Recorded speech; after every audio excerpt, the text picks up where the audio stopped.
Now we go to item 12. I'll ask John Duguid, General Manager of Plans and Places, to address this item. And this is a delegation for appeals and declaration proceedings.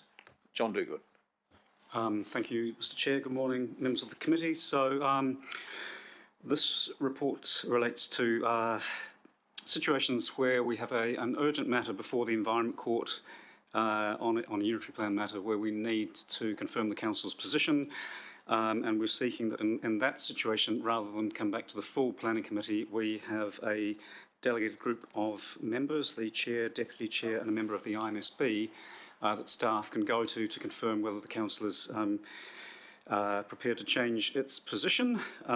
In those situations, the report also seeks delegations to myself as the Tier 3 General Manager, Plans and Places, to agree to either defend the council's decision on the plan change, to simply say we are continuing to stick with the council's decision, or agree to amendments of a technical nature or minor policy matters where the intent of the council decision is clearly maintained. And there is a third situation, and that is where we have a declaration proceedings before the Environment Court. Happens very rarely, but every now and again, either the council or a member of the public can go to the Environment Court to seek clarity around conflicting interpretations of rules or policy in the unitary plan.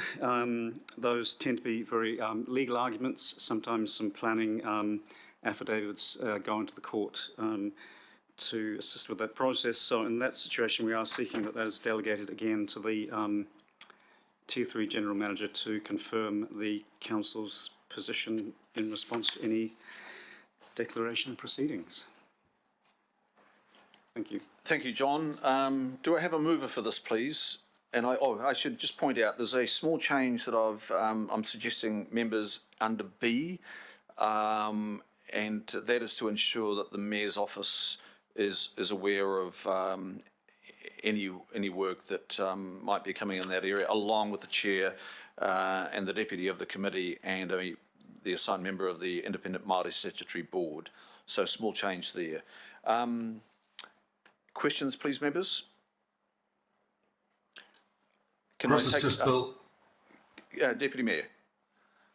Thanks, Mr. Chair. John, how common is this? So how many have you had these sort of situations in the past 12 months?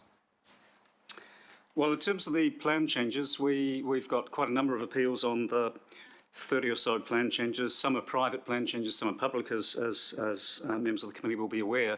Yeah, a fair proportion of them are appealed by one or more parties. In terms of the urgency, yeah, that's happened a small number of times. It's not a regular occurrence. Usually we can come to planning committee if we need direction. And on technical issues, you know, that pops up from time to time. But it's,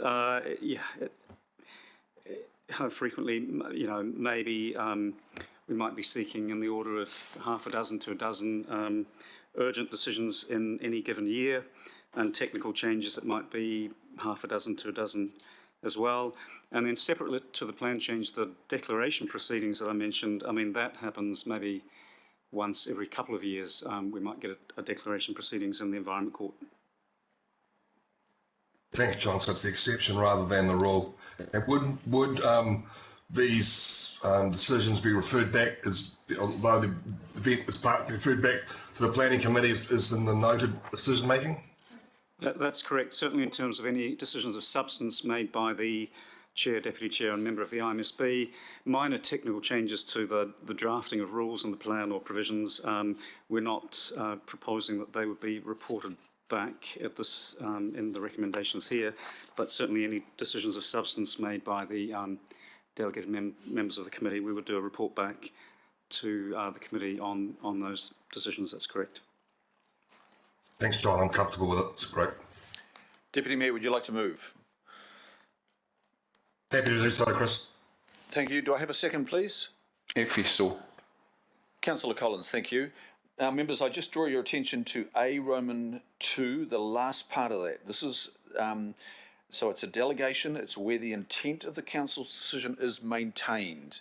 So there's no suggestion that the staff are receiving a delegation to operate outside of the intention of the position of the council. So that, I stress, declarations I think is straightforward, and then we've got the delegated authority to the chair and deputy chair and the Independent Mitre Statutory Board. So I have a mover and a seconder. Are there any other questions, members? Yes, Chair. Member Henry. I'm going to vote no on this because after what I've heard, there's actually no dying need for us to do this. And